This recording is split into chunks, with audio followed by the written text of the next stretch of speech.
Good afternoon. I wrote some things down and I really didn't know what to say. We met Thursday and I talked to Mr. Turnbull and Mr. Diggs, and they said, Bobby, we want you to speak on behalf of the Lawrence County Commission. I said I'd be privileged to do that. And talking to Bobby yesterday, he said, Bobby, just say what's in your heart. And I realized, Bobby, now what you meant. There's a lot of passion here.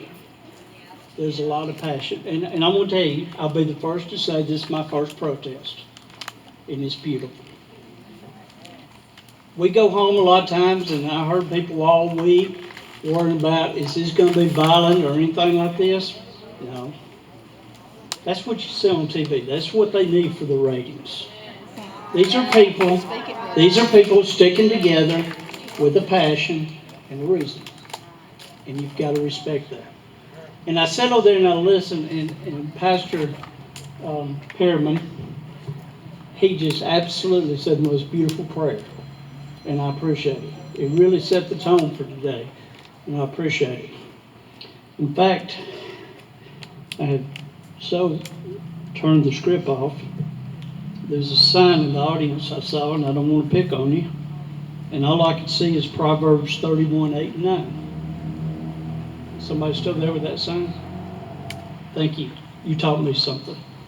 Speak up for those who cannot speak for themselves, for the rights of all are destitute. Brother Jack Steele, Coach Steele, hit the nail on the head. You know, it's hard. If we went home right now and tried to define what hate is, you can't do it. Hate is a word that you can't define, but you can see the destruction that it causes. You can see the death, and you can see the lack of communication. But if we care for each other, as Coach Steele said, if we love each other, hate cannot beat love. And the way we get that love is we have to start respecting each other. And respect means that we have an open dialogue and that we communicate. Your viewpoint may not match with my viewpoint. We're not going to all agree. But you know what? We can always sit down and talk about it. 950 miles from here, Minneapolis, Minnesota. That's 24 hours driving. But look at the impact that it's had here in Lawrence County. Right. And there's been so many good, passionate comments, and I appreciate it. What can we do? How can we reinforce, or how can we revamp our law enforcement system? It's above my head.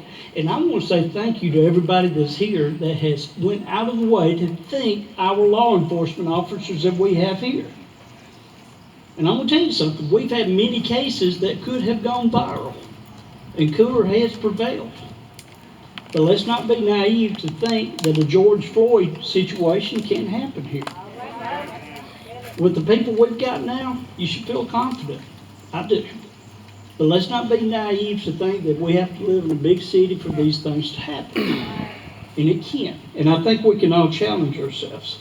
And again, I went off script, and I'm going to read one thing that I wrote down. And we go back to the basics. Back to what we believe in. And I see the Proverbs sign, the lady over here with the John 3:16 sign. Song that we sing in Bible school. Red or yellow, black or white. They are precious in His sight. What's the next line? Jesus loves the children of the world. We're all His children. We're all created in His image. And God bless, and God bless Lawrence County.